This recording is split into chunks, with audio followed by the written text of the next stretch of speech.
2. Yay! Hi, everybody. I love you. On Ari. I just love you all. Hello, everybody. My name's Robert. You want party?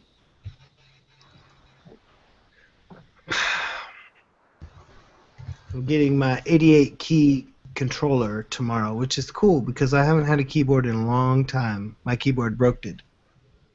Ooh, 88 You know what I'm saying? keys. 88 whole keys, yo. That's like a whole piano. Yeah. You know what I'm saying? All right. I'm going You to know what I'm switch saying, headphones. Cam? I can't hear anything right now. You're the only one that would give a crap for what I was saying, too, so that's good. You know what I'm saying? You know what I'm saying? Yo, I'm just gonna do that. Yo, yeah. Yeah. Know what I'm saying? Who that? Do that. You do that. Who that? Who there? Damn, why do I keep slapping my... Do I always slap my lips like that? It's obnoxious. There's someone in the chat called Eric Loves You. Is that Eric? Do we know? I know that person's here a lot. There's a photo in Basecamp that people should look at. There is. Yeah, I don't know what to think about this thing. Give me Actually, many photos. This is weirdzy. I might... Where did this... I can't talk about it here. We can talk about it secretly. Yes. We'll wait until after the show, when nobody's paying attention. Yeah. Does anybody pay attention during the show? I don't know. I We don't. could probably Pay just attention talk about long enough to start their own subtopics. They're sub-polices, Yes, they're sub channels. Reddits. Yes. Oh, I look very bald this week. I need to shave. Wait, did you say you look very bald and you need to shave? Well, the thing is, when it's this short, or when it starts to grow out a little bit, the contrast is much starker. Also, when the lights are coming on my head, I look very, very much bald. I now understand what you meant when you said you look bald and you need to shave, because I've been thinking bald is shaved. It makes sense to me now. You look great because you are bald and shaved, and I look poorly. No, I don't. I had to shave this morning because I was like, oh hell no, I'll look all stupid if I don't shave, because I hadn't shaved in a couple of days, and I was looking mighty unkempt. I need to groom myself. That's just the short of it. You know what I'm saying? Know what I'm saying? Can you hear them? Are we about ready to start? Are we? Are we ready to start? Can we start in like 30 seconds? I gotta look at something. Oh wait, hold on. I'm supposed to tweet this, aren't I? I never tweet things. You're supposed to social it. No tweeting allowed. Just social it. I don't know, but somebody in the chat room asked what I was doing, so I just decided I'm going to sit here and not move for as long as possible. You're moving though. Their pictures always look better when they're still light out. My Chrome tabs are freaking out because Flash apparently crashed, so I need to fix. God damn it! Chrome. That happens more and more often lately. Know what I'm saying? Things be crashing. Know what I'm saying? Know what I'm saying? I keep saying that over and over again. It's driving me nuts, and I keep smacking my lips too. Know Do you what I'm love saying? Are you gonna start listening to hip hop? I don't know. Why am I saying that? I don't even know anybody who talks like that. No. Have you already been listening to hip hop? No. Know what I'm saying? I just don't know what's going on. It's like uncontrollable. You know what I'm saying?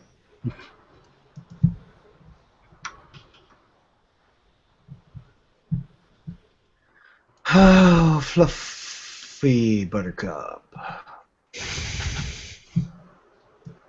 We do the show downward goes down.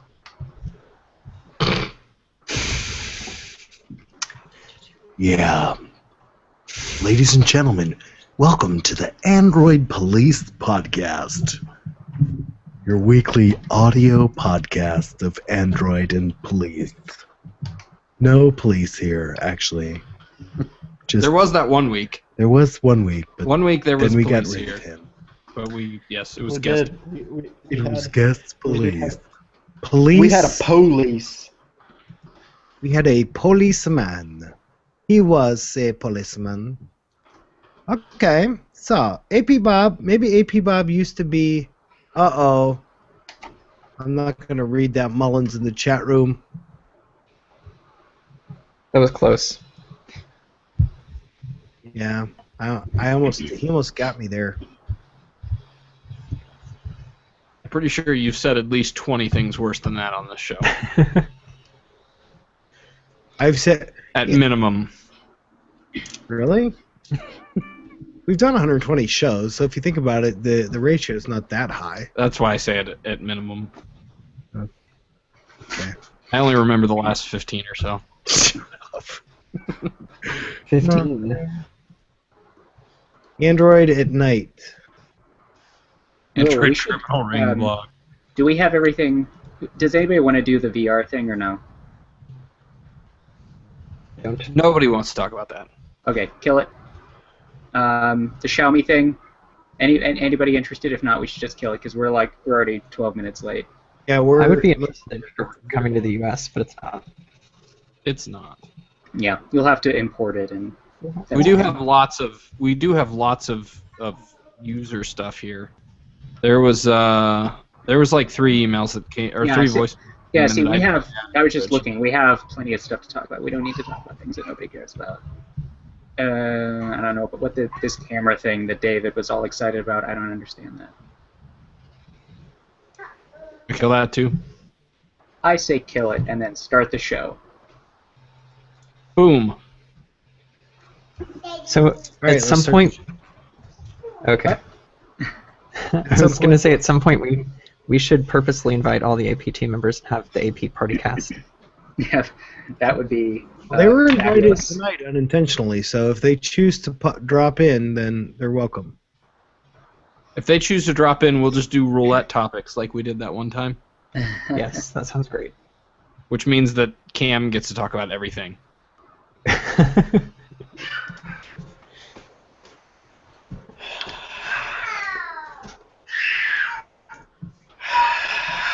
Is your wife beating your kid, Cameron?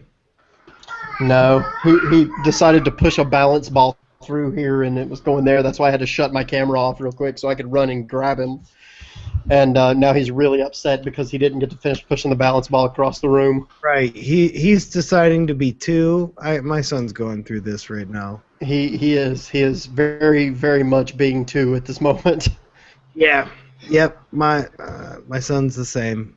He crying at everything, and not just crying, screaming bloody effing murder at everything. Hey Cam, do you want to yes. read? Do you want to read these emails? You want to do that? What emails? There's emails. The email. Well, Not the it's voicemails. actually just one email, but it's 2 questions, so I listed. You know what? Yes. I will try. I can't promise that I'll make it through without laughing and not be able to complete it, but I will do my best. Do So, your yeah. best. That's all we ask. I'm going to start the show. I'll do my best. Let's do it. All right.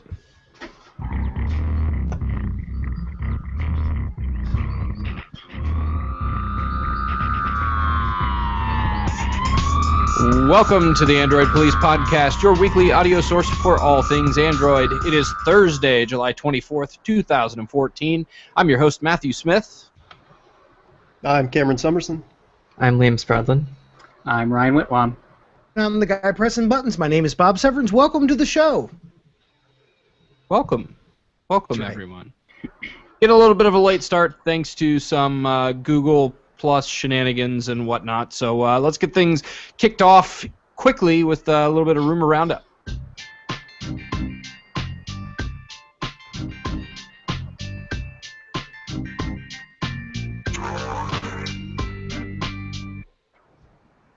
All right, so sorry, I just got confused by something in the chat room. All right, so HTC is apparently jumping on the trend that is Android Wear devices. They're working on something, and EV-Leaks got their hands on a picture that, of course, they didn't actually post the picture, and that caused some people to think it was pretty fake. But anyways, it looks like we might be seeing an Android Wear device coming from HTC soon, right, Ryan?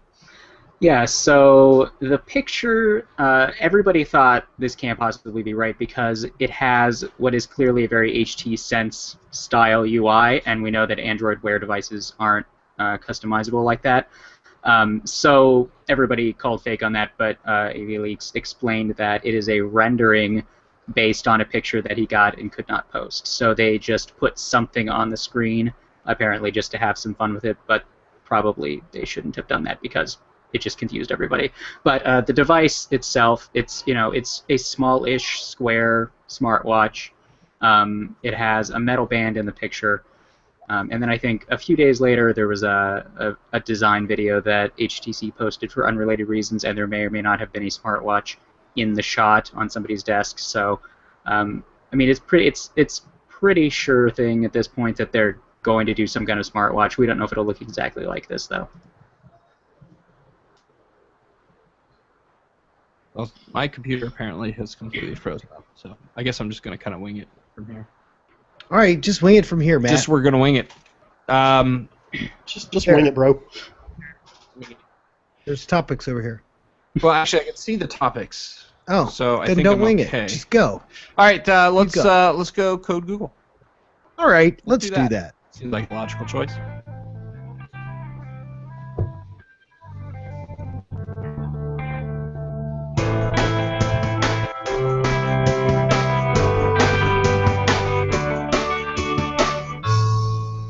All right, so there was an AMA this week on Reddit, as there is, pretty much every day of every week. But this time it was particularly interesting because it was Google Search's very own John Wiley, who had some good information to share about some upcoming features of Google Search, some design stuff. So Liam, what did we have on Reddit this week?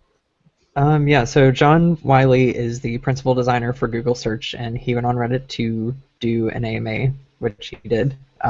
There weren't a ton of answers, but the things that he did answer, he answered really well. So he explained kind of the product design process, why features get cut that people like. He predicted some things about the future of search, including basically making information as easily accessible as turning on the tap in your house to get water. I don't know. If you're interested in hearing what he has to say, you should go to the post because there's no way that I can sum it up better than what he said. But he had a lot of interesting stuff to say. He also makes a funny Turing test joke. Yes, he does. That is there. Now I feel left out because I don't know what it is and I can't click on the link. It's it's the sort of thing that like 1 person in 100 will actually find amusing, but I think that the ratio is higher among our readership because of nerds. Tablet. That would be too easy. Oh, and okay. convenient. All right. Well, all right. Well, let's move on to that. Let's move on to Google Play Store news. Of course, there was an update that rolled out this week, version 4.9.13, and it brought along some of those design changes that we've been seeing pop up here and there, right, Liam? Yeah, so the Play Store has made its first step towards material design officially. We saw the interface a little while ago in a leak post that basically the listings for content, so albums, books, apps, things like that, would be focused more on imagery related to that content rather than having all the text information right there and kind of minimizing the artwork. So that update finally came out. It's more fleshed out than what we saw before. It has the badges and everything that we saw at I/O when they first showed the screenshots. But yeah, the app content pages are the only things that have changed so far. But we are expecting more updates to come down the road to increase the materialness of the design. One thing that Chrome Beta also got material design today. I'm sorry, what did you say? I said Chrome Beta also got Oh yeah, material design. Yes, Chrome is that Beta that's not on our list. That's very odd. That's worth I pointing know. out that it looks really awesome I now. checked. I looked at it and I was like, that's not on our list. So I'm going to bring it up now. So it's gorgeous yeah, too. You should download it. it is. It is. So it looks so good. It really does. It looks Also, fantastic. I feel like it's the first app that's like gone all the way so far. The other apps have just like added little touches, but I feel like Chrome Beta is there. Like it's fully realized. Did it bring Harris support? No, not yet. It should have. I think that part of that is reliant on L though, and since we're still on a preview, like I don't think that the functionality is all the way there for apps to tap into yet. Yeah, could be. But it will. It will. You know, the thing with material though, I almost feel like the tabs and the address bar take up more space. I don't know. Maybe it's just the way I'm seeing it, but it probably doesn't. But I swear it feels like it does to me. There's a big emphasis on like white space and eliminating dividers and stuff with material, so it's quite possible that it is actually bigger. Yeah, and as long as it still slides off the top of the screen whenever I scroll down, I don't really have a problem with it being. Yeah, I guess you're right. It does. So. Do you guys remember? That's not really. Back in the day before it slid off the screen. I do, unfortunately, remember that. Yes, I don't. That's a place I don't ever want to go back to again. So let's not talk about that. I actually think they did away with that before I got a device that could even use it. So I don't think I got to enjoy that one. So disappointing. Well, one thing that's probably going to be coming very soon to the Play Store is the elimination of the word "free" when it comes to certain apps. Apparently, the European Commission has a problem with the way that's used, though it's forcing its will on Google. So what's that going to mean, Ryan? We don't know exactly what it's going to mean yet, but Google says it will stop using the word "free" to describe games with in-app purchases. So presumably free-to-play will not be acceptable. But specifically, I think the label on all of the apps that says in green "free," they will remove that. Because, I mean, the Play Store really only makes a distinction between apps that you pay for immediately and apps that you don't pay for immediately. So, I mean, you can go into the listing and see where it says that it contains in-app purchase, but you can't see what it is, and not everybody looks that closely at the listing. So there have been complaints about this for a while, mostly from parents who let their kids use a device unsupervised, and then they suddenly get like a $50 or $60 charge from kids buying stuff that they didn't know better than to not buy. So they're leaving their kids unsupervised. They're leaving their kids unsupervised. Yeah. Kind of like it is not a good idea. And you can disable. I mean, you can require a password for the in-app purchases, but I mean, Google's obviously just they're willing to just say, fine, we'll just take care of it, so we don't have to hear about this anymore, rather than reminding everybody 20 times that they need to require a password for purchases, because people always shut that off. They don't want to type in their password every time. So that's going to happen at some point.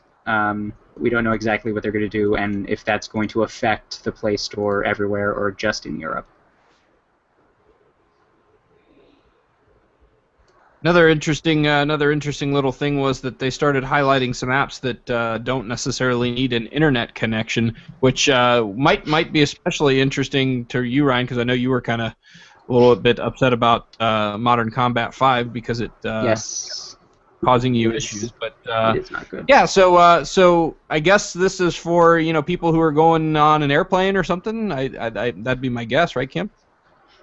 That's the only use the only time I can see when you really need something like this. But it's cool that there's, that a lot of times people are extremely annoyed when they download a game and it requires internet connectivity. And, rightfully so. It's most of the time it's really unnecessary. So I don't, in single player mode on pretty much anything, I don't understand why it's needed. So, yeah, it's cool that Google's highlighting games that can be played without an internet connection. That's also good for kids. For parents who let their little young child play on their phone, which I do not condone at all and wish no one would ever do that. But anyway, so maybe your kid wants to play Jetpack Joyride. Well, guess what? They can, because it doesn't require an internet connection. And Google will now tell you that. I'm actually, as weird as it sounds, like I actually have a network coverage that doesn't necessarily cover me everywhere I go, T-Mobile.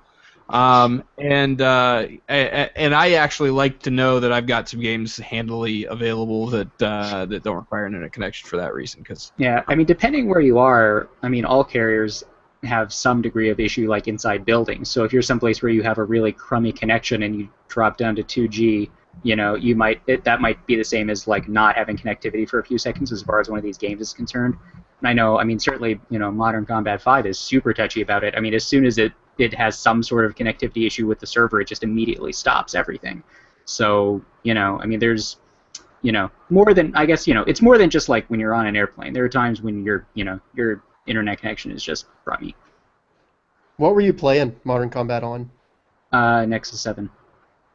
Oh, okay. Have you installed it on Shield? Did the controls work? I know we were talking about that. I haven't yet. I'm gonna try to play it mostly on the tablet with touchscreen because that's what most people are gonna do, and I'll see how Shield works. I was gonna buy it and install it on Shield, but then when I heard that it may not support all controllers, I said, "Oh, hell no to that! I'm not even gonna do that." I have Shield because I hate touchscreen games, so. I know, man. I just first-person shooters on a touchscreen. They work sort of. I mean, I guess Gameloft is probably the closest to making it not horrifying, but it's just not very good ever. No, yeah, I completely agree. It's no, I just no. I know Modern Combat 4 was fully compatible with like the Moga controller. I imagine that if you've got one of those around there, it'll probably keep that functionality. I don't know that. I don't know that we know anything. Yeah, about I know it supports the Moga, but like there were some. I don't know. We kind of heard that it only works with the Moga and doesn't work with other controllers, so which seems kind of weird. I don't know. Super strange. I mean, the Shield should just. I mean, they should be able to just implement it like an HID device. Yeah, exactly. I mean, I think I heard somebody say that they were playing with a different controller, so we'll see. I'll actually push it to the Shield right now, and I will let you know in a little bit. Sweet. Stay tuned. In the meantime, we've got a Google Maps update, version 8.2 that came out this week, right, Ryan?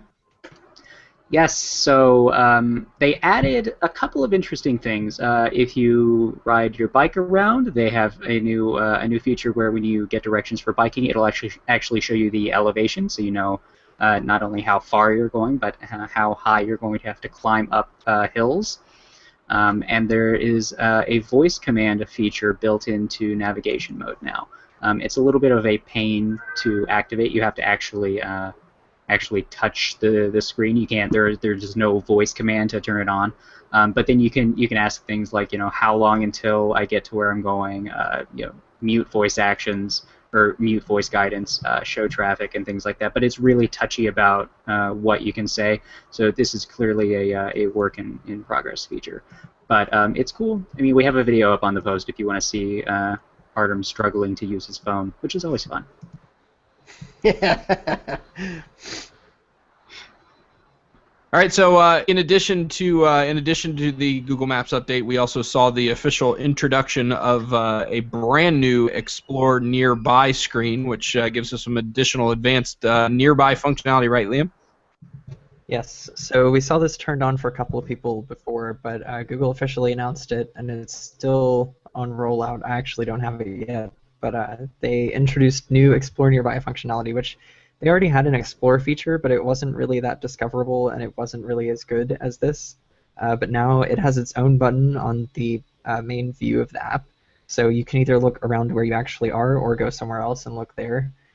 And then basically find things to do based on category, like if you want to eat something or if you want entertainment or something, and those suggestions change based on the time of day and what the weather's like.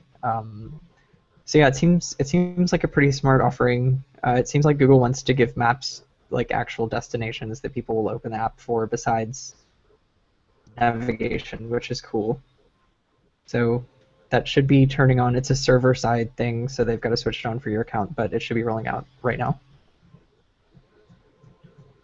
Does Does it do anything to give you information about places along your route if you've chosen a route? You know? No, not to my knowledge, which would be great, but no. Yeah, I feel like that's an opportunity for them to Yeah, kind of definitely. go. But if All I right, could say like, if I could say like navigate to X location and stop at a gas station on the way, then that would be excellent. yes, that would be fantastic. All right, so moving on to Android Wear, because that's been a major topic of discussion around the Android community as of late. Liam, you got your hands on Android Wear device right at the onset there at Google I/O, and you've been using it for over a month now. What kind of thoughts did you want to share? You haven't really had a chance to really talk much about it on the show with us here. Yeah, so it's been almost exactly 1 month since I first got the G Watch. Overall, I like it. I like Android Wear. I haven't been having near the number of problems that ARM has been having. There are still some kinks to work out, obviously. I mean, it's the first version of the product. But I think that the trajectory that it's on is really good so far. There's a lot of smart ideas there, and I feel like developer interest is really high, even though things aren't finished and not all the APIs are even out yet. People are still really interested, and there's already, as somebody noted, there's already more apps for Wear than there is for Glass. And the post, again, it's one of those things that's longer than I could ever hope to summarize here, but in the post I do talk about Glass and how Wear and Glass coexist. And right now I feel like functionally they're pretty much in the same place. Wear doesn't have as many problems as Glass, especially socially. There's not kind of that uncharted territory because watches are already a thing. The only social cue that you have to worry about is looking at your watch when you're talking to somebody. So there's that, but I do think that Glass, like, its potential is somewhere else, not in the same arena of notifications and Google Now access as Wear.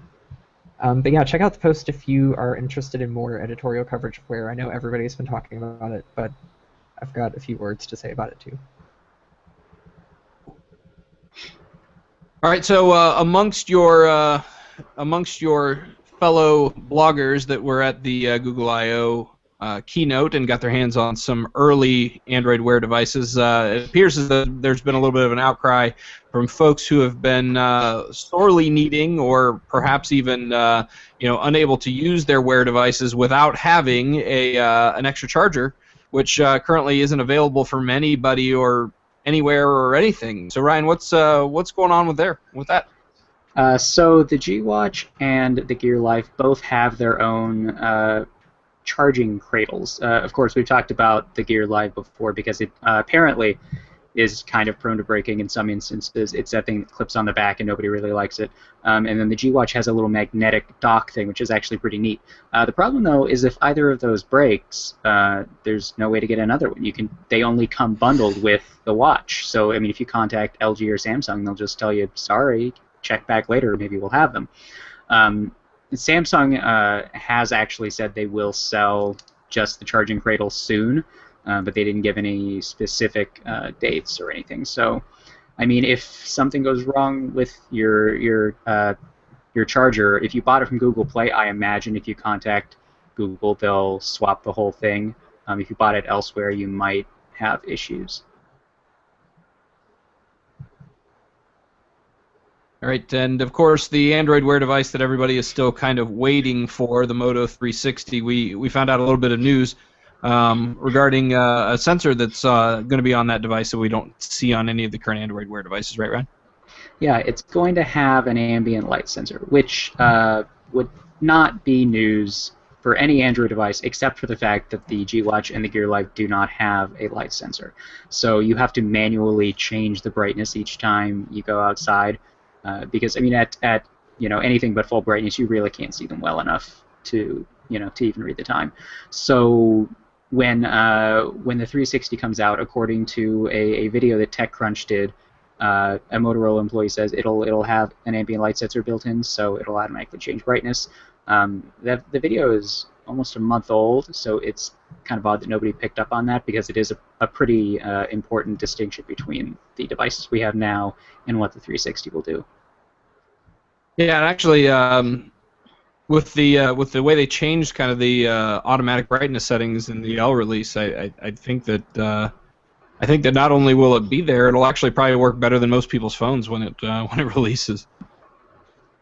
Yeah, quite possibly. All right, so last little bit of Code Google news is actually from ZTE of all places, because apparently they have ceased to care so much about investing in differentiating themselves with launcher on their devices, and they've reached a partnership to use the Experience Launcher, right, Ryan?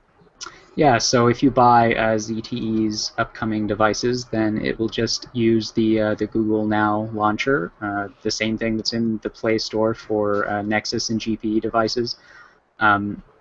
There's not really a huge functional difference because you can get that little the stub APK for the Now launcher and install it on I think any phone or tablet. I think it should work on everything by now because all of the actual home screen stuff is in the search app. So, but the ZTE device will come with that as the default launcher. They're not going to sort of build their own version of that, which is probably good because I don't really know that any OEM's launcher is really better than the Google Now one. At least for me, I prefer that one. And then you can still install Nova or whatever else on top of that if that's your thing. Yeah, more and more most of the really good and really desired launchers in the Play Store are ones that emulate the Google experience anyway. So yeah, well, that's what every time Google changes something about the stock look or feel, then everyone will sort of add those features at least as options. Right. ZTE, I guess, will just be ahead of that curve. I suppose. All right, let's move on to the hot sheet.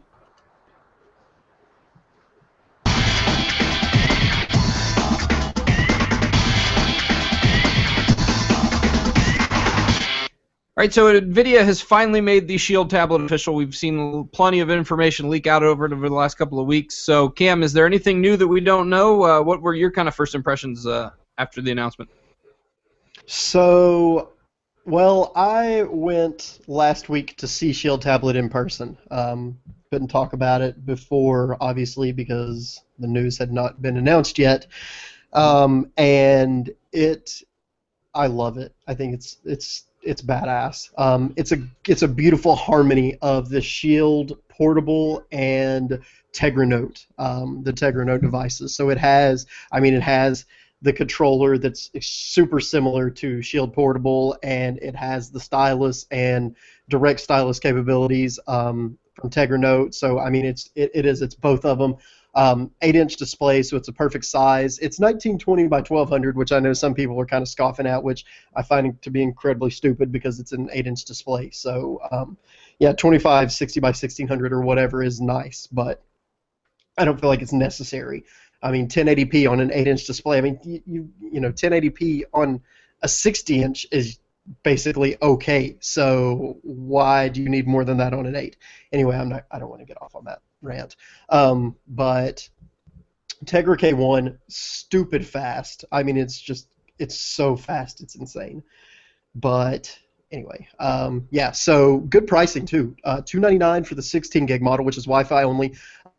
Has an SD card slot which supports up to 128 gigabyte cards, and just like on Shield Portable, Shield Tablet will have apps to SD.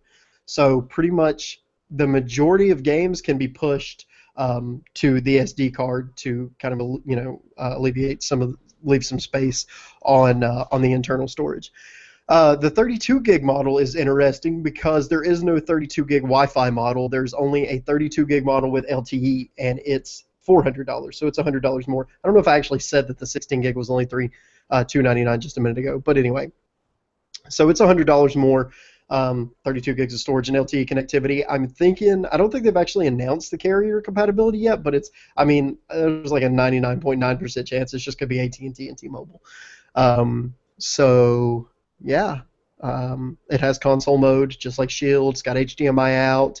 The controller is unique because instead of being a Bluetooth controller, it actually works over Wi-Fi Direct, which they say gives half the latency of Bluetooth, allows multiple connections at the same time for multiplayer games, and it also has a headphone jack on the controller, so you can plug a headset in and play, be able to play games, or even just listen to games.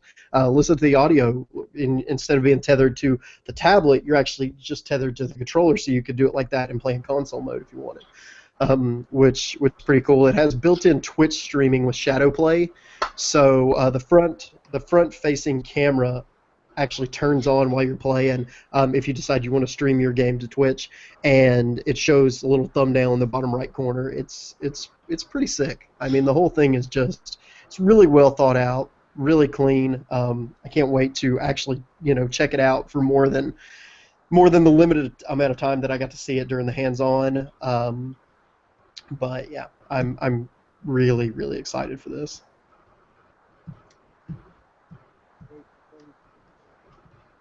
And also in Shield-related news, Modern Combat 5 does in fact understand the Shield controls.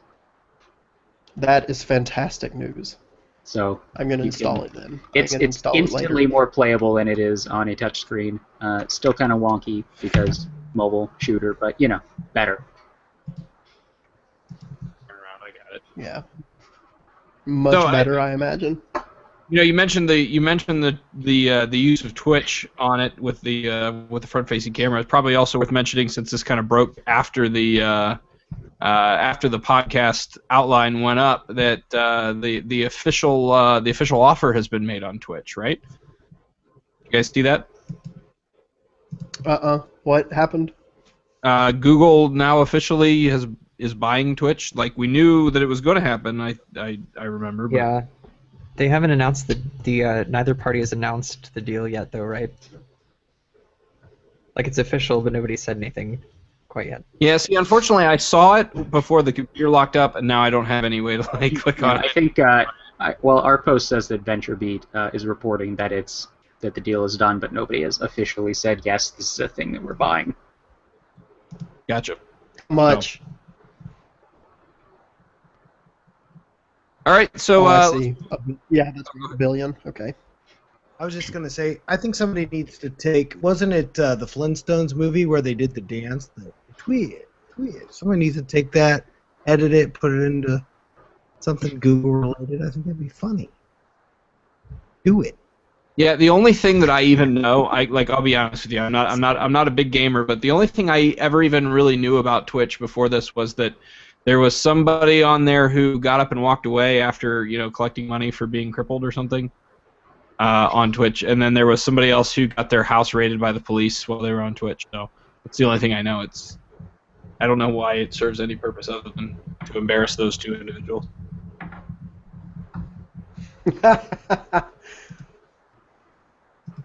All right, so we got some device launches to talk about. Verizon has officially launched the HTC One Remix. Of course, this is the same exact device as the HTC One Mini 2, which is a horrible name too. They're both really bad names, but you can get that for $50 on contract from Verizon, $449 off contract. So if that's something that interests you, you can get your lower sized and significantly lower spec version of the M18. Also, the Galaxy Tab 4 10.1 is also now available on Verizon for $360 on contract or $460 off. Motorola's sale to Lenovo doesn't seem to have dampened its resolve for speedy Android updates.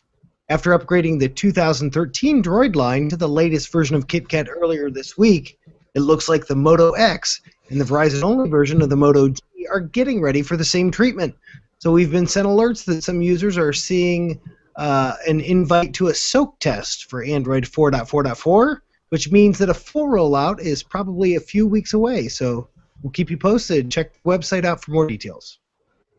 All right, so one of the vice presidents of HTC announced on Twitter last week that there were going to be 4.4.3 rollouts coming to the HTC One M8, and this week it came true. HTC One M8 Developer Edition is seeing the update rolling out now. The international SIM unlocked version is going to be coming in the next coming days. Apparently, when asked why we were updating to 4.4.3 instead of 4.4.4, the response was that they've managed to roll in a lot of the security updates from .4 into .3 for some reason. They also did indicate that this is going to be the last over-the-air update until the L release, which they've promised will come within 3 months of it becoming officially available. You remember Asus tablets, right?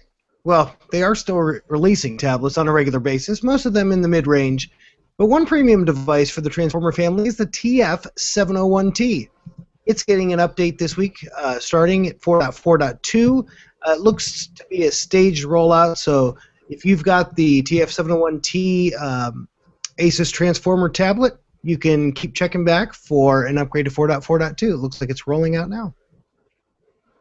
All right, let's move on to other news.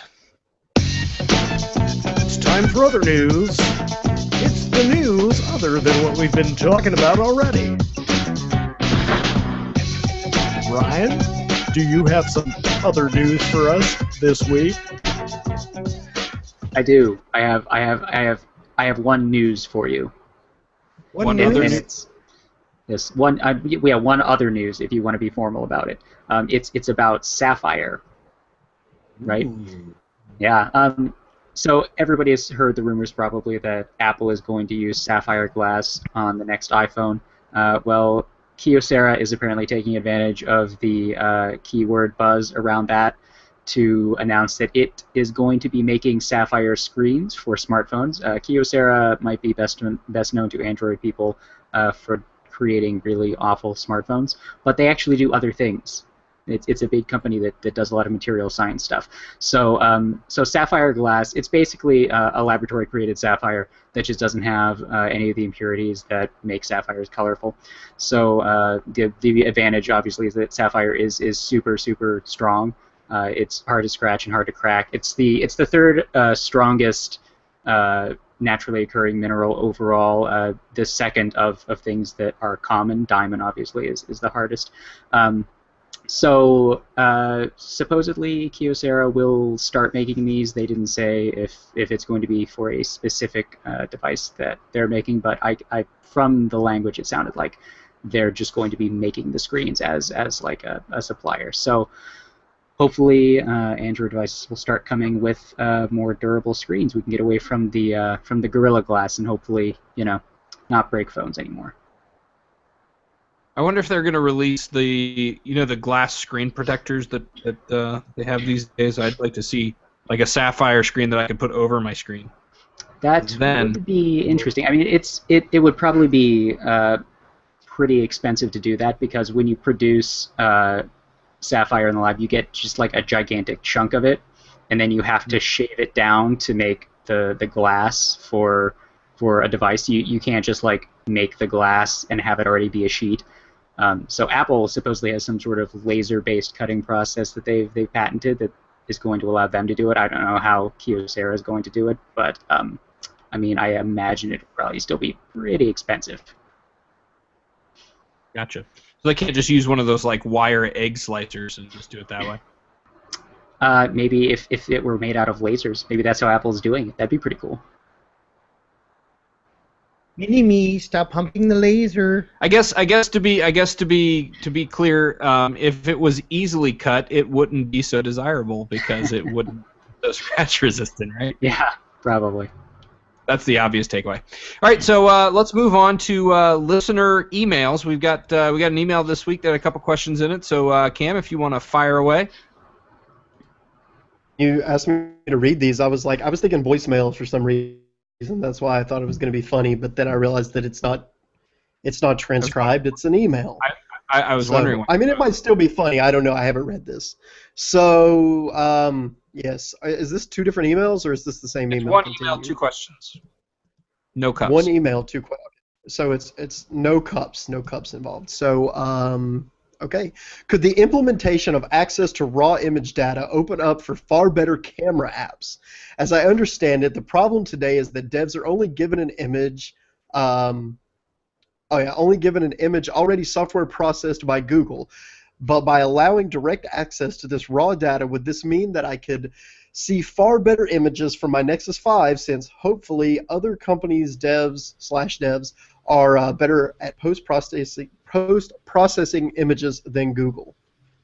I don't know. Liam, you want to answer that? I think the answer would be maybe, because what a raw capture does is it captures more data from the image so that you can like adjust it better later. So if there are devs that can take that information and then decide how to best process it for you instead of giving you the raw file to do it yourself, then yes, but that would be really hard, and I don't predict that that would happen anytime soon. Right. But I agree. You also have to take into consideration that each device is going to have a different sensor, so the type of processing Right. necessary for the sensor is going to be different. So to have one application that can properly process images for a variety of devices seems very, very unlikely. Your best option is to just subscribe to Lightroom and do it yourself. But theoretically, it's possible. I just don't think it's going to happen. All right. We have another listener email. Same email. Okay, Just- so this same email. Okay, although it's in its very early stages, tactile feedback already exists for touchscreens. Could Google's material design with its simpler layered card-like look and feel pave the way for implementing this in near future smartphones? I noted this I/O. That doesn't make any sense. Whatever. I noted maybe that's I/O that they're saying at this I/O. Like I noted it during I/O. Yes. Okay. Anyway, okay. Yeah, I'm reading that way wrong. Anyway, that they're focusing more on accessibility features and what would be better than if one could actually feel the edges of the cards, buttons, and the like. Is this very far-fetched? What do you? Yeah, this is totally far-fetched. That's not going to happen. That seems Actually, no. But I don't know. I mean, we were talking to Matthias Duarte, and the material design stuff is actually really forward-looking. Like the stuff that they're doing, the shadow rendering, and like giving objects actual z-index values. I mean, it could happen if the technology matures to a point that it's feasible to actually use, which it isn't anywhere close to yet.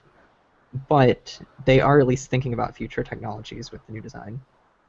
I think if this happens, it will occur because the resolution race is kind of getting to the point where it's not really a big deal anymore. I mean, you have 1440p smartphones. I don't know how much further it's even possible to go on a 5-inch device.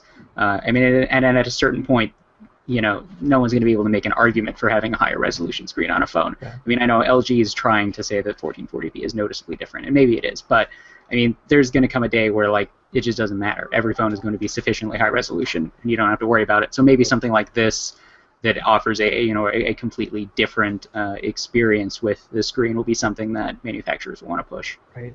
So basically, they can only put so many pixels in the X and Y axis. They need to start building on the Z axis too. Yes. So, yeah, I'm sure that's the way they'll pitch it. It's like more Z pixels. So they'll call it the Z pixel screen. Exactly. There you go. Is this something that a lot of people want? This sort of. I don't know if it's something. I don't. It might not be something that people want, like that they would like enunciate to you on their own. But if you explain it to somebody, I'm sure that it would be something people are interested in. I mean, if material design really does, sort of take over Android apps, and you can just sort of expect that when you're opening an app that you'll be able to like feel on the screen the layout of the app. I mean, I think that could be neat. I don't know if it would be something that I would base my purchase on. I think that our emailer has the right idea. Like, I think this would be primarily valuable as an accessibility feature, which is why I don't see it happening for a long time. Just because I could see it being useful for that. Yeah, but I feel like accessibility, especially when you're talking about something as crucial, like as key to the device as a screen, is not going to be a primary focus. Like, I don't see people rushing to get this out as an accessibility feature. Right. I don't know. Whenever I see anything about feedback on touchscreens, though, I immediately go back to. Does anybody remember the BlackBerry Storm? It was their first touchscreen phone that they did. Yeah, that you actually pushed the screen, and it was like the whole screen moved though on the first one. It was really awkward. It was terrible. Yeah. No, I automatically have the opposite of warm fuzzies when we start talking about this, but I'm sure that's not what we're going to see moving forward.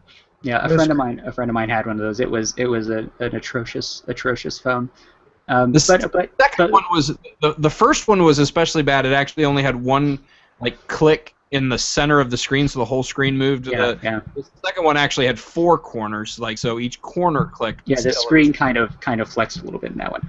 But one more thing about the tactile screen thing, I could see there maybe being a push to develop specialized devices that do that if it's a thing that ever is supported in Android, because devices that the blind use for reading that actually can sort of produce little braille bumps on a display are super expensive.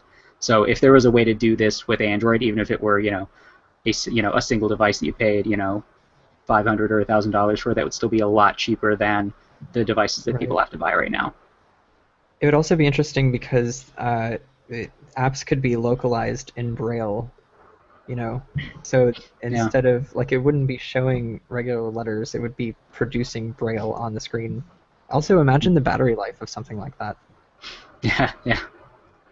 Yeah, it would have to be like a brick with a 12,000 milliamp battery. I mean, technically, if there's only one user using it and that user is blind, you don't really need the display to even turn on. Yeah, it doesn't need to have a backlight or pixels at all, really. That's true. The display doesn't actually have to be on, so it could be e-ink or just off completely.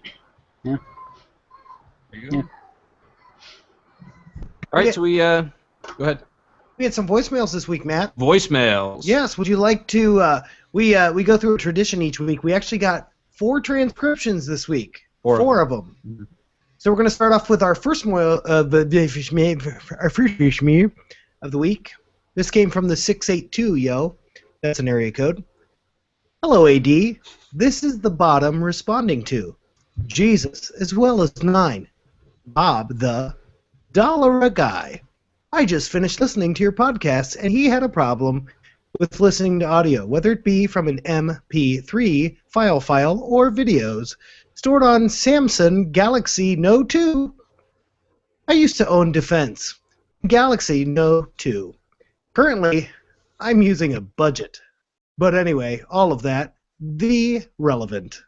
If you want to play the Music 73 file while the screen is turned off, I recommend a File Explorer friend, Rachel ES File Explorer, or even if you turn your screen off, the antifreeze file will continue playing in the background. As for video, if you want to hear the audio from video with the screen turned off, I recommend to another and heard application called Amex Player.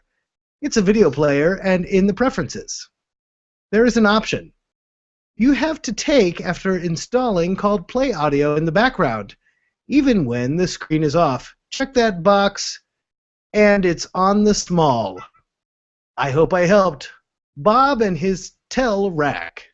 Goodbye. And then let me get this queued up here.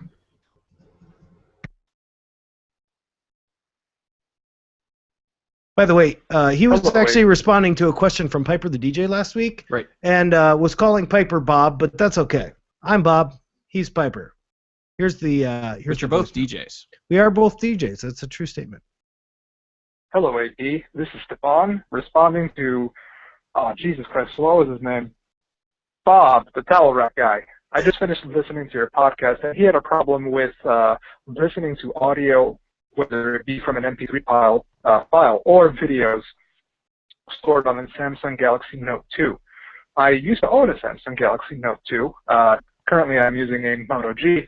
But anyway, all of that's irrelevant. If you want to play music from an MP3 file while the screen is turned off, I recommend a file explorer for Android called ES File Explorer. Even if you turn your screen off, the MP3 file will continue playing in the background. As for video, if you want to hear the audio from a video with the screen turned off, I recommend another Android application called MX Player. It's a video player, and in the preferences, there is an option you have to tick after installing called Play Audio in the Background, even when the screen is off. Check that box and your problem is solved. I hope I helped Bob and his towel rack. Goodbye. Thank you, Stefan. We really appreciate the solutions that you offered. He gave some software solutions to potentially a hardware issue. Actually, we had a follow-up of that. We'll get to that a little bit later.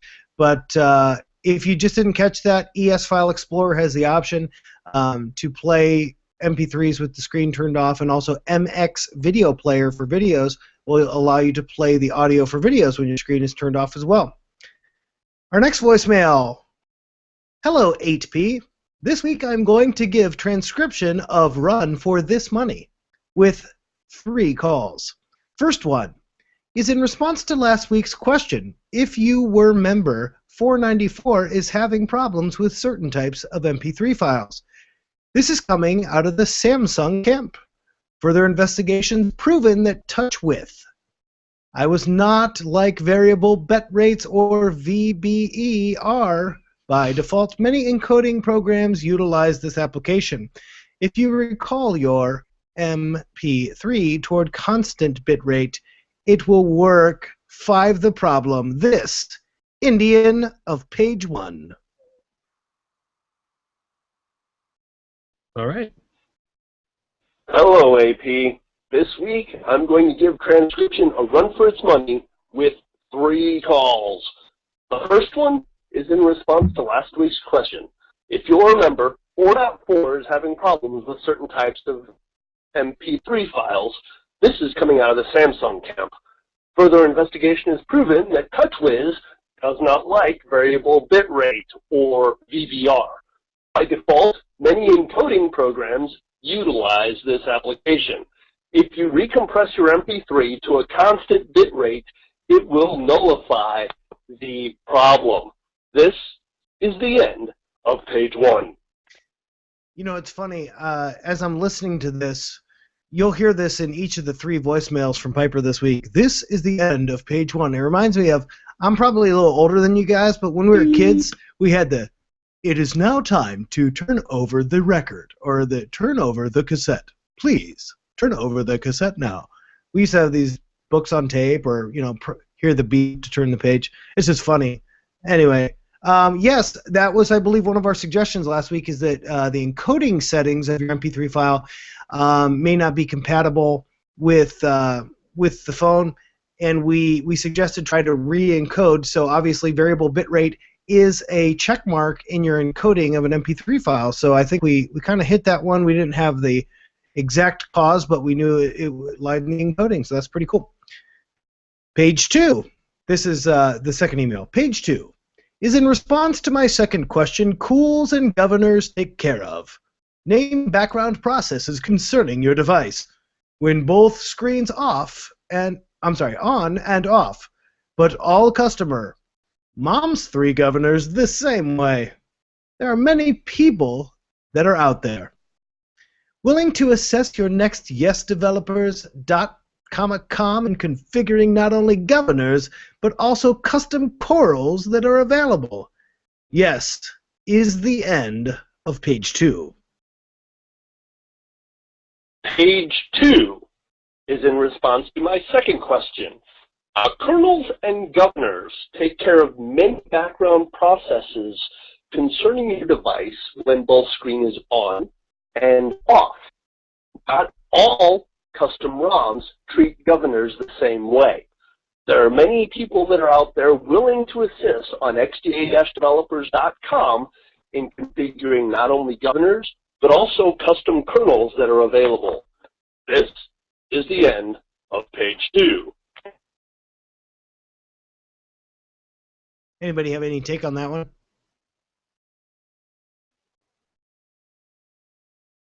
No? Anybody out there? No, sorry, I was muted. I was attempting to tell you negatory. I have nothing to add to that.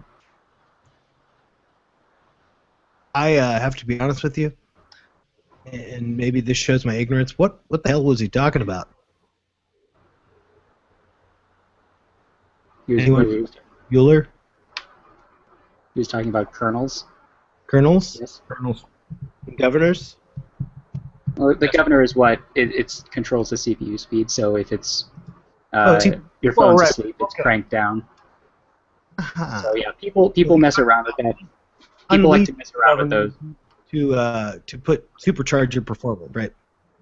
Yeah, or slow it down more when it's sleeping so that you save battery life. But I try not to mess with things like that because you can break stuff. Okay, email number 3. Or I should say voicemail. This also from Prepper the DJ. To change 40, there is a question. The land of this week on my own podcast. I got one conversation with somebody concerning global glass and the privacy implications. They do the wax working forces. I would like to have everybody's opinion polls. Hey man, if Google lasts 4, thanks.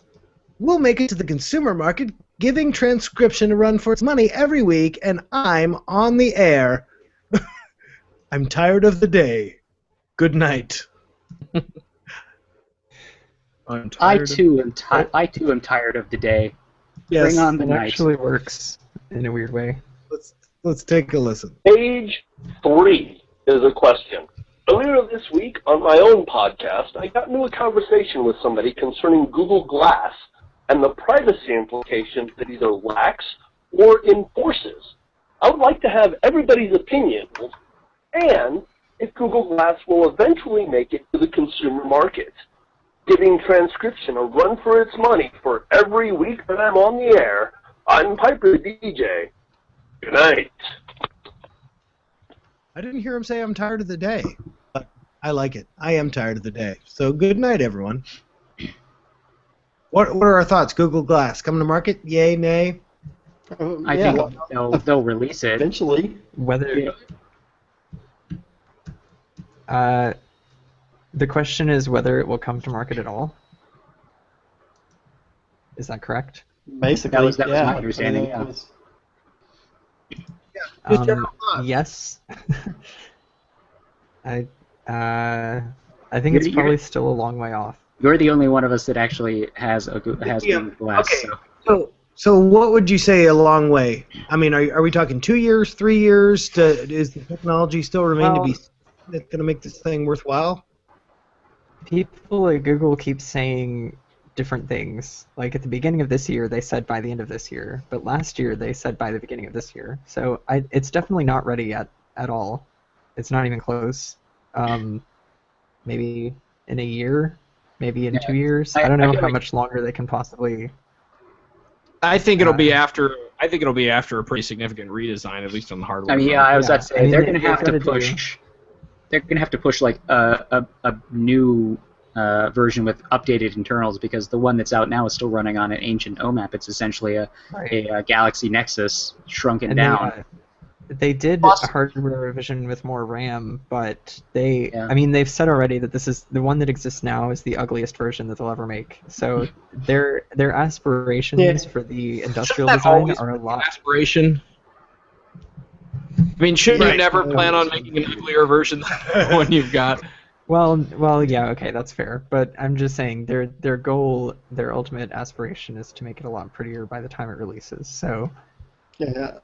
Also, as far as privacy, whatever, there are no privacy issues with Google Glass, no more than there are with a smartphone or anything else. And as much as I dislike Google Glass, it really irritates me when I hear people talking about the privacy aspect because that's just stupid. I mean, you're right. It's stupid. exactly the arguments that are being used are the exact same arguments that were used when cell phones first got cameras. Like literally the exact same. Yeah, I think the biggest thing in that is that people don't realize that it's so obvious to tell when somebody's using the camera. Right.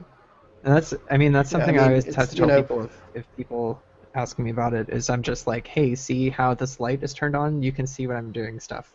So. Yeah, maybe the hardware revision will have a siren that sounds when you're recording or something. It'll announce all the reasons that exist to dislike Google Glass. That is the absolute worst. I mean, it's just the worst. Yeah, well, I mean, people have been spoon-fed this perspective by the mainstream media because somebody at some point realized, hey, we can totally freak people out with this. That'll be a good idea. Let's do that. And so they've done that consistently, and now everybody honestly, just assumes that it's recording you all the time. it's much easier to record somebody by picking your phone up, looking like you're doing something else, and then putting it up to your ear and just like, turning your head. I mean, your camera's recording the whole time, and it looks like you're just on the phone, and it's far more discreet. And there than are Google apps Glass now. would be. There are apps now for Android Wear that have live streams from the camera, and you can take pictures with it. So you can hold your phone in some ridiculous way and just check the time and be like, I'm actually taking a picture. Yeah. I mean, aside from the fact that eventually somebody will be like, you have your phone in your hand, jackass. Why are you looking at your watch? The clock is right there. I'm a busy businessman. That's what I'm so busy, I have to look at all the screens all the time. Yeah. But, I mean, that's I actually have a different philosophy on this. I think most of you guys said that, yes, it'll eventually become a consumer product. And I'm going to go against the grain here a little bit and say in its current form, it will not be. I think, and the reason I say that is because I think a lot of the talent in Google, right now, the hot ticket or the hot button item in Android tech, I really think is the watch. And they're going to be devoting their resources to the smartwatch space for a long time. And I think what's ultimately going to happen is that the vigor for a product like Google Glass is going to fizzle out. I think that some of the technologies and things that they're developing, new ways to interact with the interface and things that are coming from the Glass project will eventually find their way into another Google product, maybe another wearable. But I don't think that there's actually going to ever be a consumer-priced device that everybody is going to want to get. I mean, the Glass project is kind of siloed from the rest of Google, though, so it's not a matter of one wearables team. It's more like the Android team is producing Wear, and part of their team is responsible for that, and Glass is kind of in its own little garage off to the side somewhere. I think something like it will come out eventually because Google wants to be able to give you information with as little interaction as possible, and putting something, I said this in the Wear post, but putting something on your eyeball is the closest thing to you not having to look at anything to get information, and being able to use your eye to just look up to get new information is the closest thing possible to not having to actually put any input in as far as the technology that's possible to create today. So, man, I'm just so ready for a better looking version of Wear. I'm sorry, of Glass. This technology in something, for example, maybe it's not a wearable, but maybe it's some sort of transparent tablet that overlays, that has kind of the augmented reality tilt to it, or an overlay on your car windshield that's going to offer some of the same functionalities of a Google Glass. But I just really don't see people wearing a device until it's miniaturized to the point where it's not anything different than a normal. Stupid looking. Yeah. I think that ultimately for Google's vision to be realized, it has to be a wearable. It can't be something that's attached to another device. But I agree. I think that once it becomes like just regular glasses or a contact lens or something like that, that's when it will ultimately take off. But Google just wants to take the first step here and be the first one to come out and say, like, this is the future of search, basically. My biggest issue with Google Glass is how stupid it looks. So, right.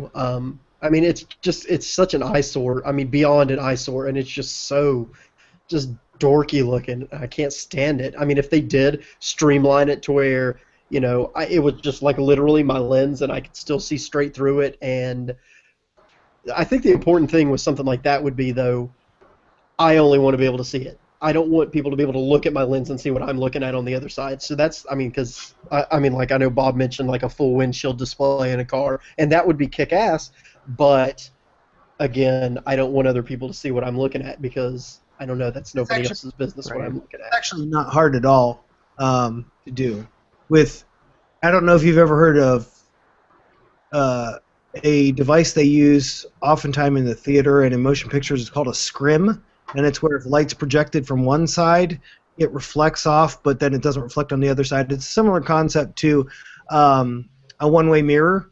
And so it definitely would be possible if something's projected, like, say, out of the dash, to be visible only on the inside of a windshield, but not the outside. Oh, yeah, okay. That's cool. That's cool. In fact, they do that stuff today on a lot of a lot of vehicles. I think a lot of the Pontiac vehicles in the late 90s or maybe it was the mid 2000s had the displays on the lower part of the glass, like the speedometer and that sort of thing. So they can do it now with like LED style reflection, but I don't know how far of a stretch it is to put full-blown animation, or I mean, do you really even need that kind of stuff? It could be kind of vectorized, so I don't know. I wonder, I'm just looking forward to the future where Google can just beam stuff straight to my brain. Right. Like, just skip Yeah, the I'll take screen, that. just put it in my head. I'll be happy to It's the test zero it. interface device. I'll be Yeah, happy to test the Google totally chip in my am- brain. I totally am the opposite. YouTube is a Google-owned property, and I look at what they feature on the main page, and I'm like, I don't want the same guys working for this same company to feature anything in my brain. Well, presumably you'll be able to opt out of brain targeting. Oh, that's good. I also wanted I to mean, mention that's the rumor we're hearing anyway. this this week there was a first for the AP podcast. Did you know that?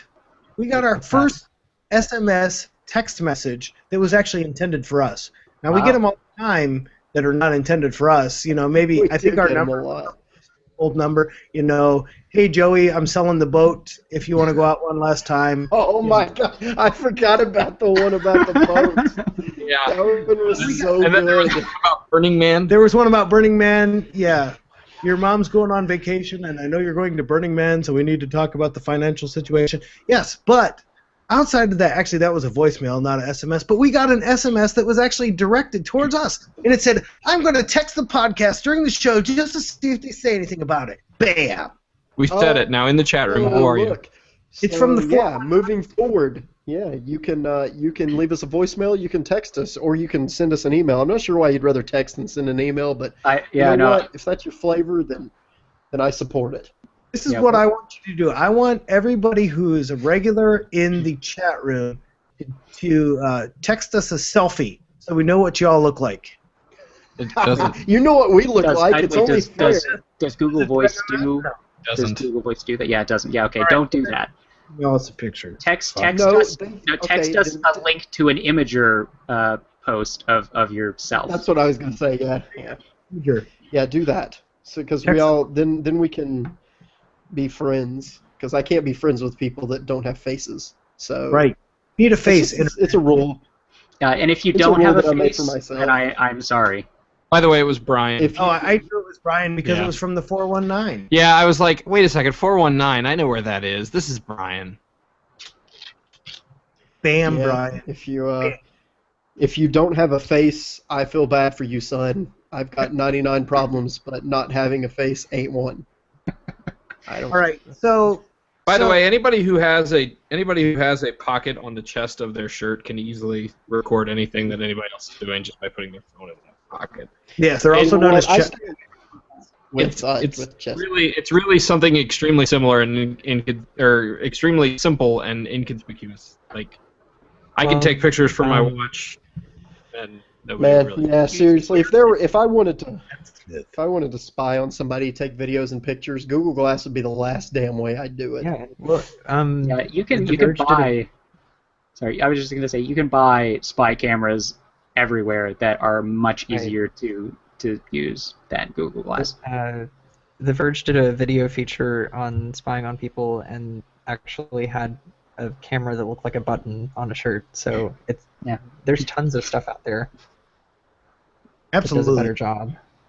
And Yeah, if so, you're I really, mean- the Google Invisibility Cloak works the best. Yes. All right, I think that's it for the show. It is. That's all we've got. It's all for the show. Anybody else have any announcements?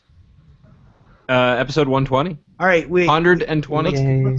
It is episode 120. Let's That's go around lots. let's go around the horn. Any parting words of wisdom from you, Cameron? No. I just made an awful 99 problems joke. I have no words of wisdom for anyone. And even if I did, nobody should listen. Nobody should listen. Not after. Words of wisdom, Liam, as we leave this 120th episode. That's a tough one. My words of wisdom would be tune in next week. Nice. Same My bat words of wisdom time. would be continued. What about you, Ryan? Words of wisdom. Stay in school. Aw. Yes, that's a good one.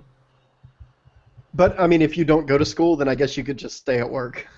Yeah, or stay home. You can stay home.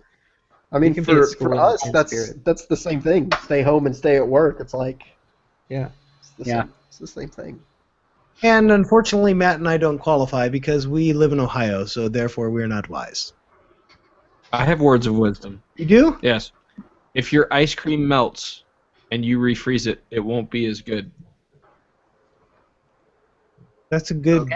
That's a good word of wisdom. Well, you know what? If we're given life hacks, I have a good one. A good life tip: never trust a naked bus driver. Ooh. That's mine. With what? I don't know that I would have thought that's a trustworthy person in the first place. Who would make that call? Where's the I'm bus just, going? I'm just. There are too many variables that I would be can't my answer. first question. Like, where is this bus going to go that this guy is not wearing clothes? That's Cameron, this is why you should have not given any words of wisdom, because it was just going to be picked apart to no extent. Are you saying that the bus driver is but- naked on the bus? I think Or it's is this just interesting that Ryan automatically assumes this bus driver is a guy, because what if it's a woman? They can drive buses too, just not very well. Either way, are they Just naked on the not bus or are very they just well. naked? So, Inappropriate. Oh man. I'm going to offer my little life hack or word of wisdom that nobody out there, other than maybe Piper the DJ, may get any use out of. Little known fact about me is that I have been a kids entertainer for about the past 15 years, playing guitar and harmonica and dancing with little children for money. That sounds terrible when you say money. That is so bad. Yep. The delivery was on purpose that way. Yes. My word of wisdom that came out of 15 years of doing this: snot does not a good microphone cover make. Ooh, Word of wisdom. see, that's good. Goodness. That's good to know. Well, we hope you enjoyed the show. As always, send your feedback to podcast@androidpolice.com. You can also call us at 530-HELLO-AP. That's 530-435-5627. Find us on Twitter. Here's your blingy.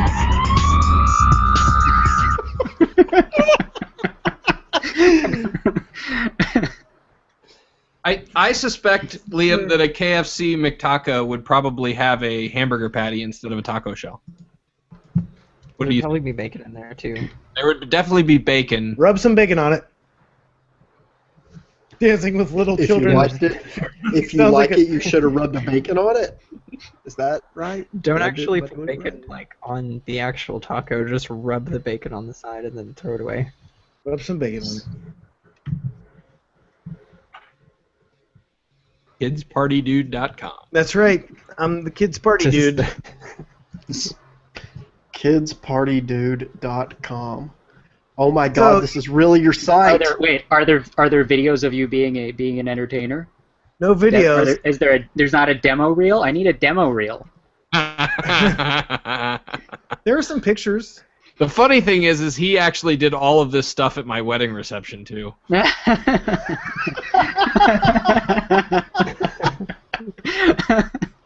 That's excellent. It's actually partially true. It's not entirely true. Yes. And for those of you interested, no, this is probably never mind. I was going to cross promote something I'm doing in a couple months. So Wait, you can escape the straitjacket? actually I did But only when he's wearing his yabba dabba doo. I did a little magic act, and here was the thing that was funny with that. So What about the demon what kid we behind did you? is somebody took a Rubik's Cube and they mixed it up and they tied me in a straitjacket and they put the Rubik's Cube mixed up in the straitjacket with me. I proceeded to get out of the straitjacket, and by the time I lifted the straitjacket over my head, the Rubik's Cube was solved. No other Rubik's Cube to be found.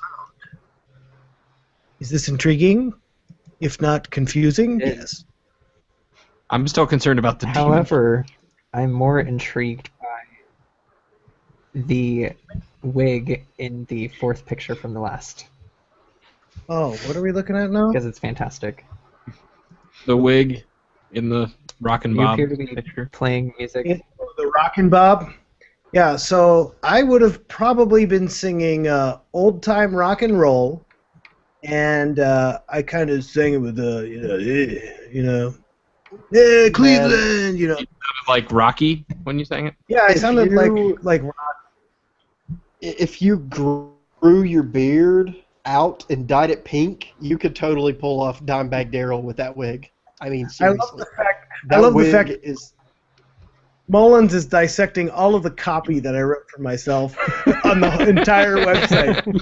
Can you tell I'm narcissistic? Yes, and I try. You have to read. Everybody has to read the testimonial. There's an article that was written. It's a nice article. It was in the free press, man. I'm big time. It was the free press, and you can download a TIFF version. I am like into the 20th century here. You're My too good tech- for compression.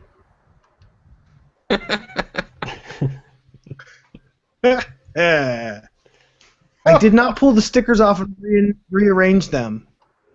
Not at all. No, he disassembled the cube and reassembled it. The best thing about this site is its liberal use of Comic Sans. I'm going to have to check my website stats and see where you guys are all coming from now. I think this site has gotten about 40 hits in the past 8 years, so thanks. Bob, you gotta upgrade to Comic New. I think you should change your Twitter handle to Yabba Dabba Doo. I think I might change my twiddle. Change your twiddle to Yabba Dabba Doo Pants. Yabba dabba doo pants. I love it. I think that actually works. Please somebody don't take Yabba Dabba Doo Pants. That's gonna be my new Twitter after this. At Yabba Dabba Doo Pants. All right, y'all. I like it. It's probably too long though, actually. I don't know. Go to You can Bob's just take out the page. vowels. It's fine. AP people from there. Ooh.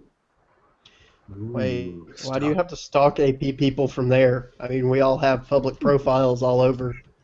My Twiddle profile is public. I don't think I'm I don't on. think we're ever gonna find you guys from this page. This page hasn't been updated in a while. No. My Gurgle Plus. That's I mean, public too. Look how much hair you have in this picture, Bob. Yeah, you can tell from the hair that this was many months ago. Hasn't been updated in a while. Did So we already actually- do the outro? Do you have to re-record the outro? Or No, No, that last one was perfect. no, it was fine. I think it's fine too. Severns is a perpetual motion machine. Thanks. Yeah, that gives me strange feelings. Honestly, when I read that. I'm reassured that at the bottom of the page it says "made on a Mac." That makes me feel a lot better about hiring you. Good. You The should. dude looked like a cross between Robin Williams and a 1950s TV game show host.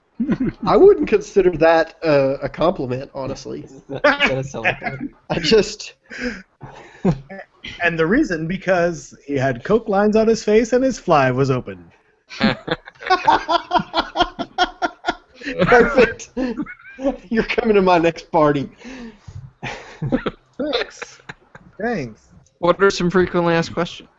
Freaking- Man, why did I put this on?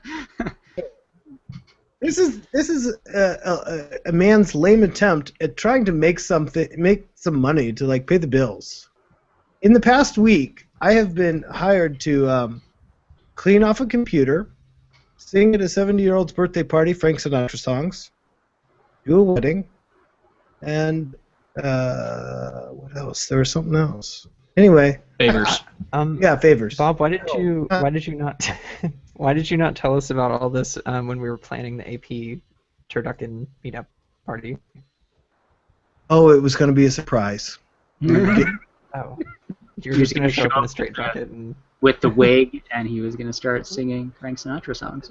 Unlike riding a bicycle, doing a Rubik's Cube in less than a minute, because basically what I did, there was actually no trick to the Rubik's Cube. At the time, I could do a Rubik's Cube in less than 30 seconds.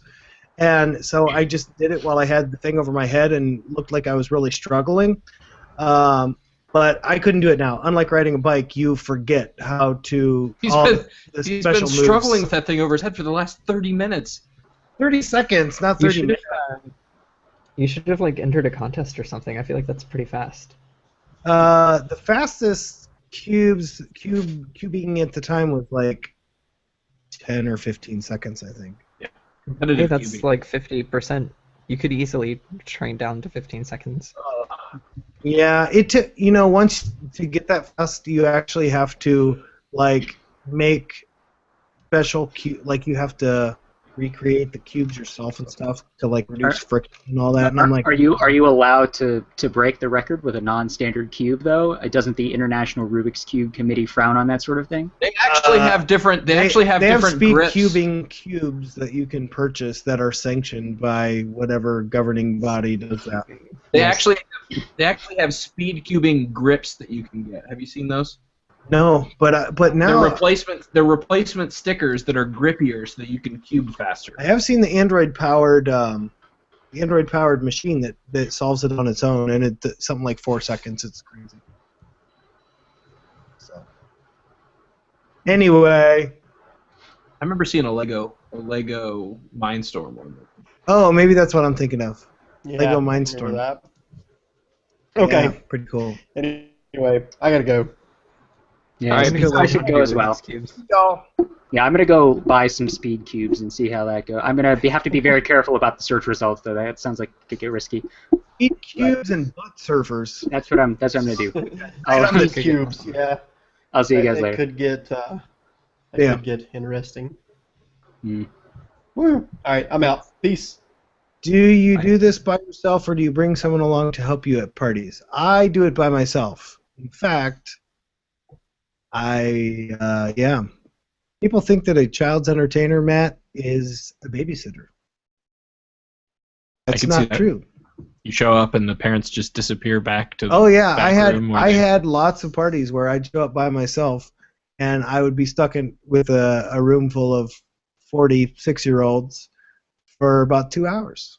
And they trusted me with their children after meeting me like 5 minutes prior. It was great. And I didn't even get a tip. Not bitter or anything. See you next week.